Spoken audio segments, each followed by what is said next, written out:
Hello, my name is Rick Moore, and I'm your host today for another interview with Wright. And tonight we're interviewing rather, author A. Carina Spears and Hello. author book Paladin's Honor, right? That's Hello. right. Hi, author. Hi, A. Carina. All right. Hey there. I wonder what ideas you have for creating characters. Interestingly enough, Theobald was inspired by an Abney Park song called I'm Stretched on Your Grave. And Really? that song, yes, and that song has managed to inspire at least two other authors. So good job, people. What was the title of it? I am stretched on your grave. What in the world kind of a title is that? It is really a great song for writing fantasy. Really? It's about a person who loses his love before they get to wed. Ah, And it has a lot of fantastical themes, or at least it has the setting of the dark wood, and they've come through many things, but he loses her beforehand. So in his grief, he is stretching himself upon her grave, wanting to join her, and wow. that's what Theobald ends up doing. Is it a new song or an old song or No, it's been out for a few years now. wow? I have to look it up. It's a nice song. Anyway, what ideas do you have for creating characters? Get back to the topic at hand. Oh yes, actually, I've had to do a lot of characters at once before, especially for a werewolf game. We had a bunch of people coming to a convention, and they needed a stock set of characters, but these people are going to be new, so they need the motivations already there in the feel of them. Right? So I used an album to create those traits and motivations. Music albums often have a theme running through them, Yes. so you occasionally get an outlier song that doesn't fit with the rest of it, but mostly they're going to carry on a theme throughout the entire album, and you can use them to create a main character, to create a subplot, to create a villain. It's really helpful. That's something I never thought of to use Mm. an album for creating characters. Yep. Whether you're doing Stevie Nicks or My Chemical Romance or any artist that inspires you, it's a great way to work out several characters or even just one where you're trying to get it the way you want it to be. Wow. Wow. Now, how would you bring those characters to life? Though, I mean, they're in a song Oh, and they're kind of, I wouldn't say lifeless. They represent something, but how do you yes. take a character in a song and make them into your book character? Well, let's say a song like The Sharpest Lives. It's a very intense song, and I would use that for a villain who's Really? a little more out of control. The character would be the song tells you that they're crashing on people's houses. They don't care what's going on with their life. They're in such a state. They are throwing their life to the wind, Wow. and they will do anything. It's a character who will do anything, and you can feel the intensity in the music telling you, ah, don't think I won't. Don't think I won't. I will get you. So whatever they focus on, and they may switch randomly, flippantly, capriciously, but the song gives the direction of I will come after you if you cross me, Right. and I will do whatever I wish because I don't care what happens to me next. Uh, th- That character would be quite a frightening one to encounter. that's quite awe-inspiring, Karina. It's quite a song. All right. How would you apply these ideas? How did you apply these ideas when creating characters for Paladin's honor? Well, as I mentioned, Theobald was the basis for the entire series, Right. and the song involves his relationship with Sasha. That Sasha's passed away, and he wanted to join her, and then he found these blossoms growing on her grave that relate to the Uh, Paladin Order of Rise. now, He felt he was being called, for our and audience, that led him there. who was Sasha? Sasha was his fiance, and Uh, she died suddenly at the hands of a vampire. He was able to kill it. He was like a farm boy with a stick, and it was more luck than anything else. But the vampire drained her, was going to turn her, but when you kill the master, it killed her as well. right. So her soul was saved, but he didn't save her life. And it haunted him. It was just too much for him to bear to be so close and fail. So he wanted to join her. And he ended up joining the order to keep it from happening to anyone else. Oh, really? Mhm. That's a cool idea. That's a cool idea, actually. You created one character like that. Give me an example of another character that's created by a song or a book, another book, or real life. Well, I would say Firefly from Lost Heroes. She's part Dazzler and part uh, Promises in the Dark. Okay. Wow, that's a cool analogy. Yeah, so her whole thing is she's a singer who had been with a group of friends in college.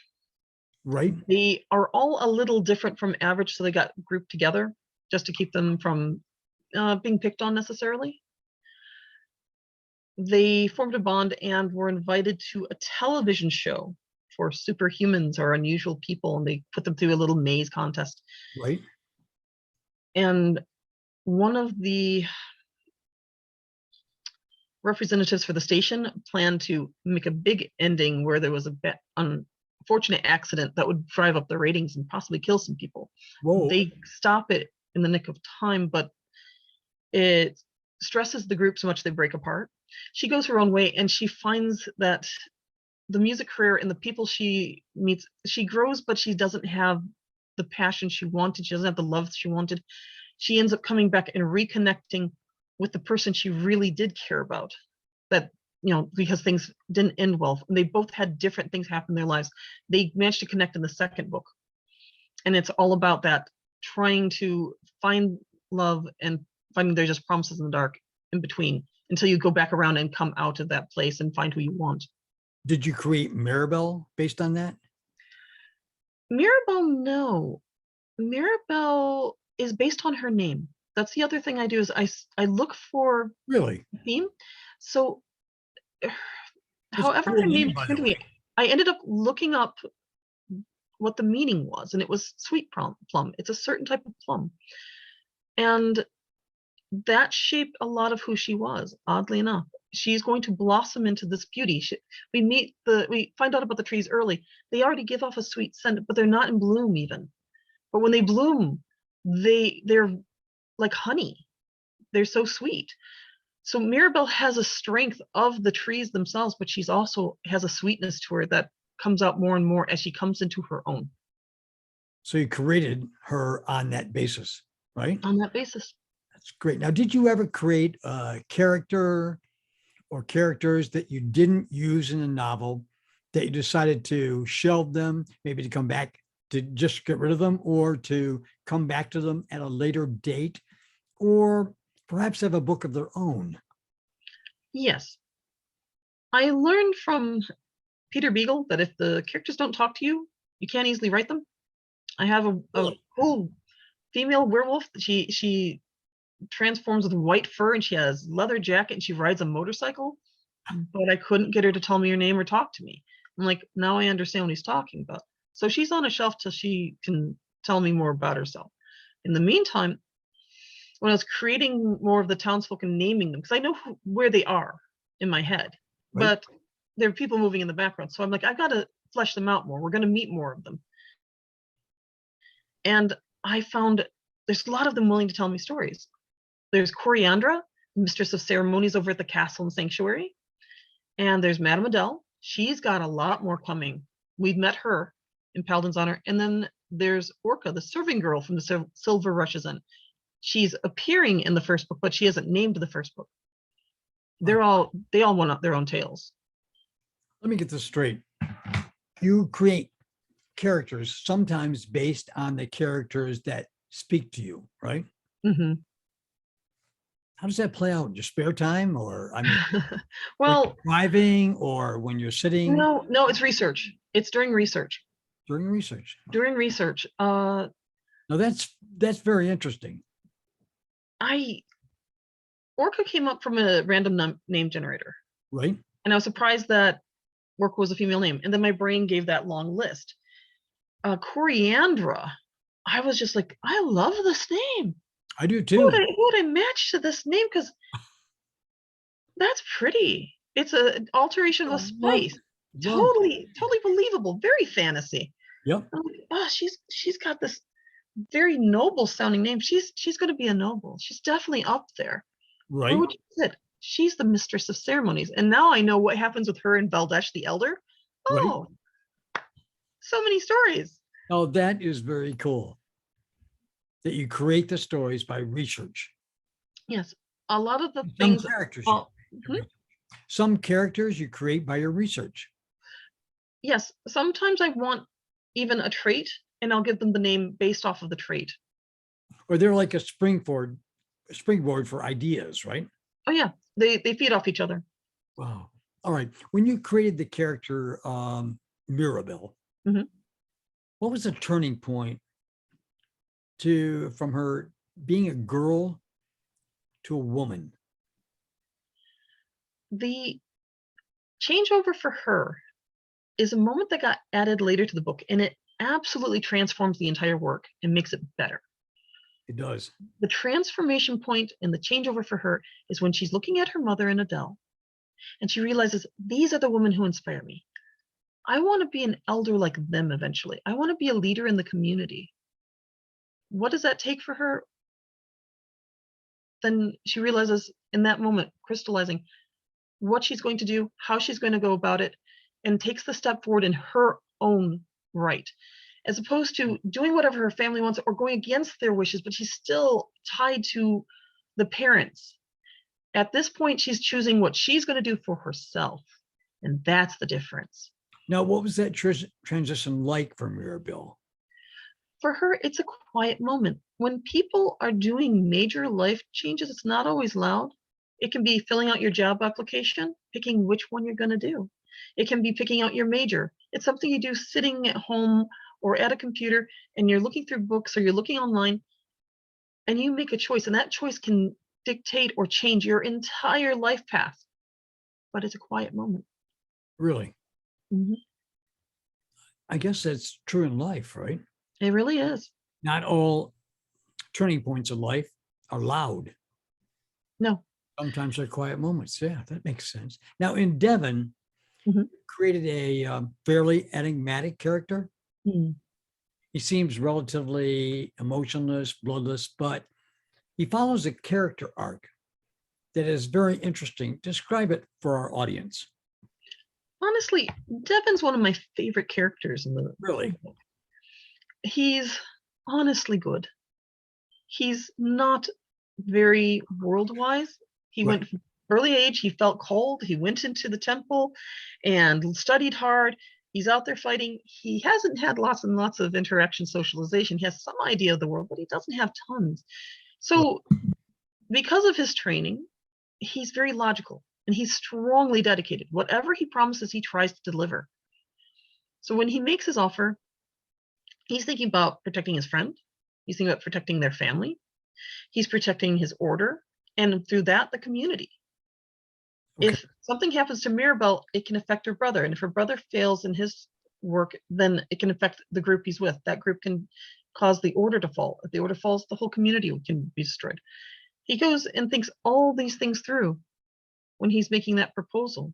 So Devon has a sense of community about him, Oh, he does actually. which He has a strong sense. Mirabelle does not at that point in time. No, she really Girl, doesn't. she doesn't have any vision. Mm-mm. I guess that contributes to their gulf between them. But Mm. now, in particular, that gulf between them, Yes. Devon made relatively bloodless proposal to Mirabelle. Yes. So it seems, right? Mm-hmm. What was the two of their reaction on Devon's side and Mirabelle's side, and describe the gulf that separated them at this point? Well, Devon is doing what he believes is best. So he's coming at it thinking, I have a solution. So I will propose to you. For Mirabelle, she's looking at this man who showed no interest before, coming out of the blue with this, presenting her not with flowers, no jewelry, nothing really exciting, just here's a list of things I can offer you, and if you accept, it probably go okay. Oh, that's relatively blunt, as I'd say. Right. Yes, he's and he's not hooked on her. I mean, he's doing this out of a sense of duty and propriety. He's willing to care about her, but he's going to go off for 6 months, and he's not going to spend all his waking hours dreaming about her because she's not said she's willing to be his fiance.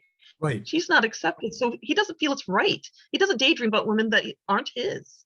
So he's just going to go off and do his thing. He remembers his proposal, think about it some, but mostly he's got to do his job, and that's what he's going to focus on. So that kind of covers Devin. Mm-hmm. Practical, right? Practical, pragmatic, yep. Logical, dedicated. To a fault, right? Mm-hmm. Now, Mirabelle isn't quite like that, and she's reacts to his proposal how? He seems so cold, and she's very fiery, and she just goes on to him. Right. Because this is the biggest thing in some of their lives. Getting to announce to your friends, I had a proposal, and here's what they're offering me. Oh my gosh, they saw my family. It was like this. Right. It's a big deal. That and the wedding are some of the biggest days they've got sometimes. So going to her friends and saying, this guy proposed to me, Paladin proposed to me. What did he bring you? Nothing. Well, what is he offering? I can go to church more. You know, it does not sound good. And she's afraid her friends are going to laugh at her. And she's like, this is not it. I'm not taking that. That's a terrible idea. What an awful proposal. Right. That's so how long does she take to consider it? This takes her a lot of months, actually.